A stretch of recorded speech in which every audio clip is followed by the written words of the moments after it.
I got money on my mind. I'm just trying to get some dough. I ain't picking up my line unless it's money on the phone. How'd you get started in entrepreneurship, marketing, all that good stuff? Well, you know what? I think I, stumbled upon it. Honestly, I started off in radio back in the day, right? And so my experience in radio, it was one of those things where it wasn't what I thought it was going to be. You know how you have like a love for something, and then when you finally actually get in that industry and actually get in that workplace and in those offices, it's something different than what you thought it was. And so my whole thing was like, man, I really wanted to be the way that I thought it was going to be in my head. And mind you, this is before, internet became like one of those real big mediums for music and just culture altogether. And, fast forward, myself, Maurice, who's one of the other founders of the According to Hip Hop Trivia game. Shout out to Maurice out there. He couldn't be here today. And we were going back and forth with some, hip hop questions and kind of created this game just on the fly, really.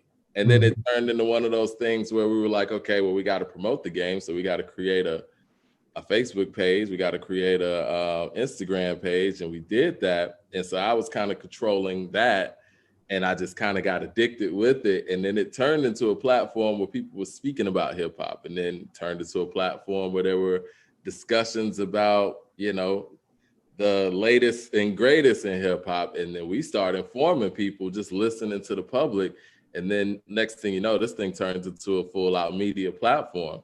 It gets to a point where we're actually releasing music. And I'm like, you know what? I can use my journalistic background to actually build this into an actual media platform. So, from what people know today, according to hip hop on Facebook, we're nearly at 1 million followers organically. And that was just basically on the momentum of people and listening to people and what they wanted to hear about, the culture, and keeping people updated on the culture.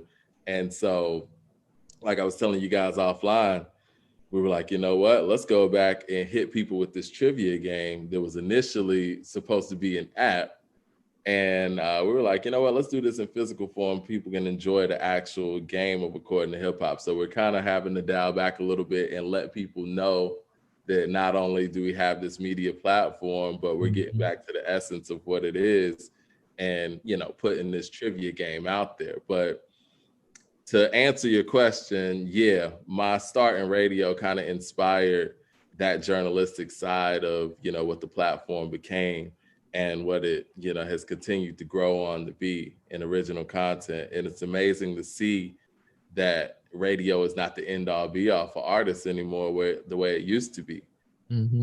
Yeah, I dreamed of this day, honestly. That's dope, man. I like that. And I think it kind of like, I see it from a deeper point of view. Whenever you got on the radio, what was your reasoning for getting in the radio? You just had a pure love for hip hop? Yeah, it was pure love for the music, man. Like, you grow up listening to the radio and you think it's this magical thing that's supposed to really give you what the next thing is.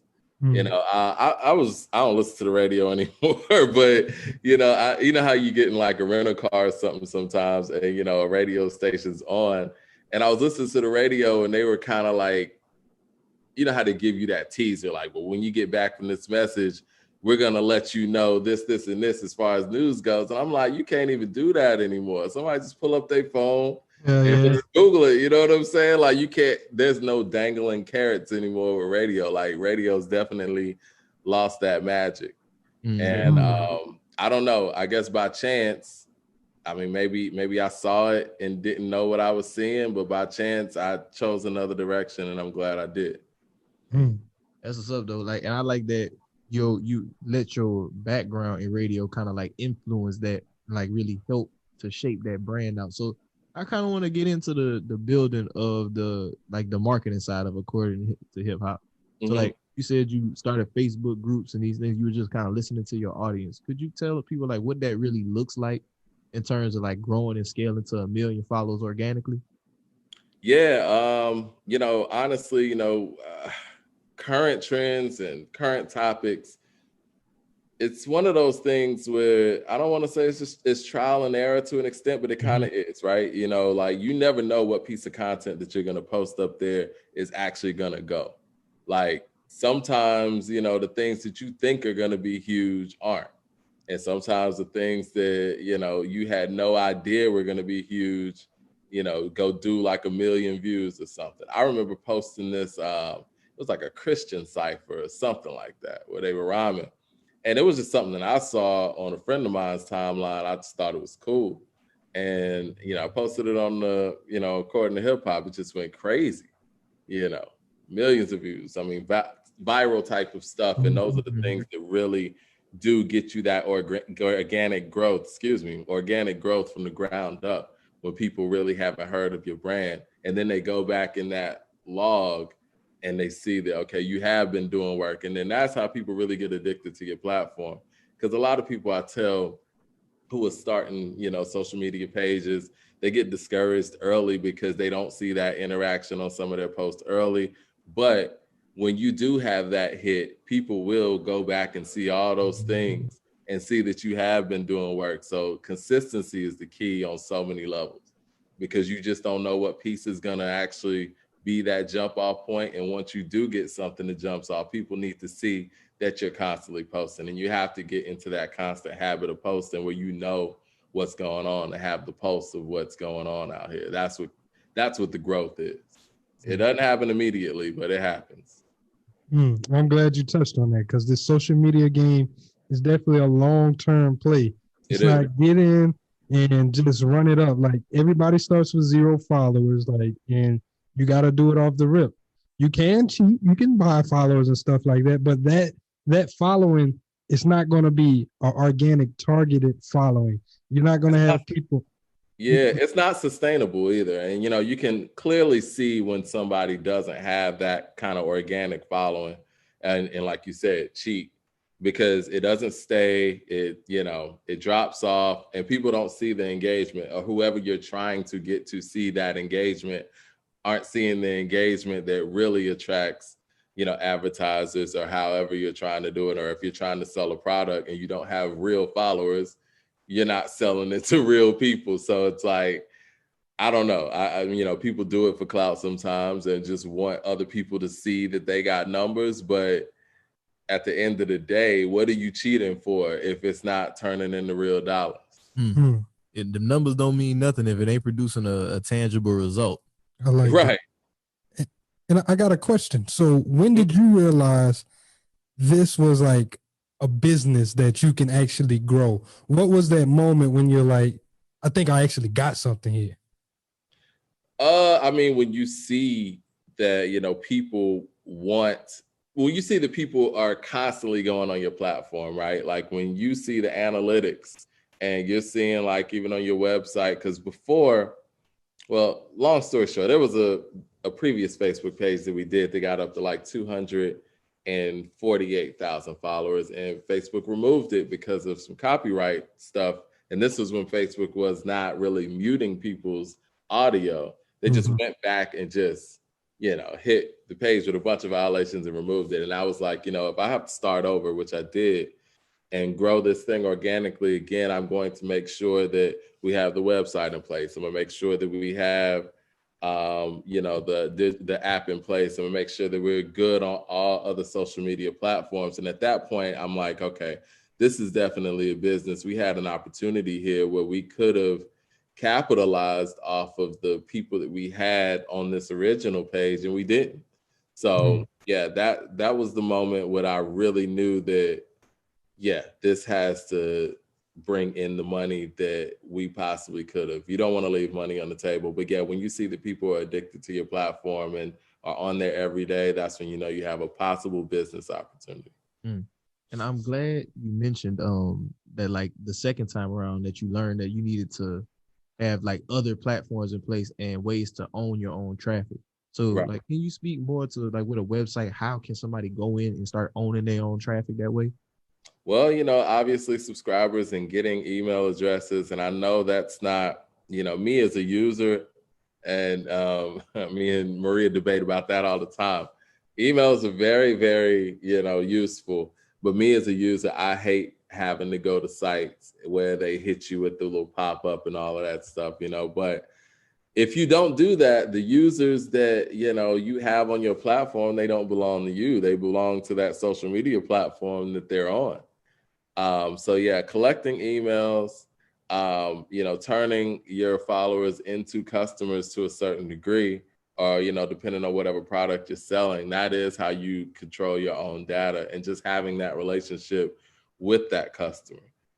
Programs like HubSpot really work out with that, where you're able to actually track your customer and communicate with your customer depending on which business you're in. But yeah, those are ways, that's the best way to do it, because your followers really aren't your followers. They belong to Instagram. They belong to Facebook. I mean, grand scheme of things, because they could do whatever they want to do with your page whenever they want to. And I like how, you touched on saying that you don't like being hit with the email things. Do you think there's a smoother way to collect information without like the pop-up type There is. I think that, and that's what we debate about all the time too in our meetings, and in our line of business with the trivia game. A lot of our fans, they interact when we put some of these questions or just random questions up on our platform, our story, and we have to give out prizes. We have no problem giving back to our fans. They've given so much to us, but those are ways to actually to collect email addresses as well. If you do it in a gaming format and you do it in a way where it's interactive, where it makes sense, where you're giving and you're not so much taking people's information, I think those are smoother transitions as opposed to hitting people with pop-ups and expecting them to give you all of their information. Yeah, give them some type of value proposition in exchange versus just being like, hey, I need that email, my dog. Because at the end of the day, social media is supposed to be a fun thing, right? Like let's just keep it fun, you know what I mean? And keep it in a way where you're getting something for this information. Like, we're not getting this to, spam you. We're getting this because we want to keep in contact with you and keep the fun going, So whenever y'all the second time around, what was the thought of, okay, this is how we're going to monetize this moving forward? Like, this is how we're going to make sure that it's still fun, but we're also going to create a valuable business. We're still going to make money from this. Yeah, one of the things, because we chiefly are in media, right? So advertising dollars are a big thing for us. And, you never want to infringe in what people are, enjoying about your platform and hitting them with a whole bunch of ads and all that. But I think people understand now that ads are necessary. Those are the ways that the platform continues to go on.